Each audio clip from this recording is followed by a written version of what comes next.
भक्ति तो करना चाहते हैं लेकिन कुछ चीज़ छोड़ना नहीं चाहते हैं।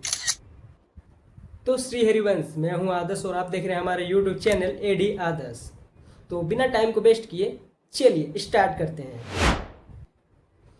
तो भक्ति करने के लिए हमें कुछ चीज़ छोड़ना नहीं पड़ता बल्कि कुछ चीज़ें पकड़नी पड़ती है।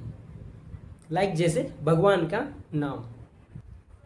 जैसे भगवान ने हमें 2 हाथ, 2 पैर, 2 आँख दिए हैं, इसलिए उन्होंने 2 चीज़ें करके दिए हैं कि एक आप अपने कार्य में लगाइए और दूसरा भगवान में। लेकिन हम ऐसी बहुत कुछ चीज़ें हैं जो छोड़ नहीं पाते या छोड़ नहीं सकते, लेकिन आप पकड़ तो सकते हैं। तो आप छोड़ने के बजाय पकड़ने की ओर ध्यान दें। अब बात आई कि आखिर पकड़े क्या। तो पकड़ने का अर्थात हुआ कि आप भगवान के नाम का जप करें। लाइक जैसे राम राम, कृष्ण हरि, राधा राधा, राधा वल्लभ, श्री हरिवंश, हरे कृष्ण महामंत्र, जो आपको प्रिय हो। पर नाम जप से होगा क्या, तो इसको समझने के लिए एक छोटी सी कथा सुननी पड़ेगी। तो चलिए वो कथा सुनाते हैं। तो एक दिन की बात है, जब ऋषि मुनि गंगा स्नान कर रहे थे, तब उनके मन में एक सवाल उठी कि भगवान राम बड़े न उनका नाम। तो यही सवाल का हल निकालने के लिए उन्होंने अपने गुरुदेव के पास गए ताकि इस सवाल का उत्तर मिल सके। लेकिन जैसे ही गुरुदेव के पास ये सवाल पूछा गया तो उन्होंने बोला कि जिनका नाम है क्यों ना उन्हीं से पूछा जाए। तब सारे ऋषि मुनि को लेके सभी कोई अयोध्या चल गए प्रभु श्री राम के पास। तब प्रभु श्री राम ने सोचे कि ऐसे डायरेक्टली बोल देने से इन लोगों को कुछ समझ में नहीं आएगा कि कितना सत्य है कितना गलत।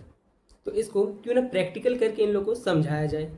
तब श्री राम ने श्री हनुमान जी को बुलाया और उनसे कहे कि आप एक आसन में बैठ जाइए और नाम जप कीर्तन आदि कीजिए।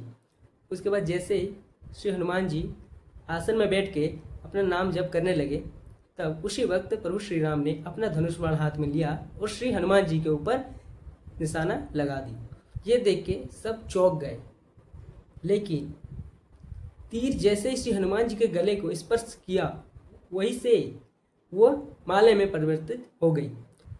तो इस कथा से हमें ये सीख मिलती है कि आप जैसे भी हो, चाहे पापी हो, दुष्ट हो, अधम हो, जैसे भी हैं, अगर आप भगवान के नाम का जप करते हैं तो भगवान भी चाह के भी आपका अहित नहीं कर सकते, क्योंकि उनसे भी बड़ा उनका नाम है।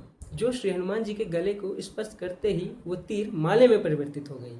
अर्थात अगर भगवान भी चाहे तो भगवान के नाम जापे का बाल भी बाका नहीं कर सकेंगे। इसीलिए आप कुछ चीज़ छोड़ने के बजाय कुछ चीज़ पकड़ने के लिए ट्राई कीजिए।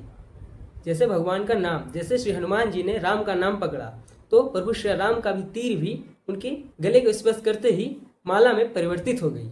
इसीलिए इस कलयुग में नाम जप अनिवार्य है, क्योंकि एक कथन में बोला जाता है कि हरेर नाम हरेर नामेव केवलम कलौ नास्तेव नास्तेव नास्तेव गति अन्यथा। अर्थात जीव की कभी गति नहीं हो सकती बिना हरिनाम कीर्तन से। तो इसीलिए आपको जो नाम प्रिय है, राम, कृष्ण, राधा, जो नाम आपका प्रिय है, उसी नाम का निरंतर जप करने का प्रयास कीजिए, ताकि आप शुद्ध भक्त बन सके, शुद्ध आप बन सके, आपका हृदय शांत हो सके। तो आशा करता हूँ इस वीडियो में आपने कुछ सीखा होगा। अगर कुछ सीखे हैं तो चैनल को सब्सक्राइब और कमेंट में श्री हित हरिवंश महाप्रभु की जय अवश्य लिखिएगा, ताकि हमें भी मोटिवेशन मिलती रहे। तो खुश रहिए और खुशियाँ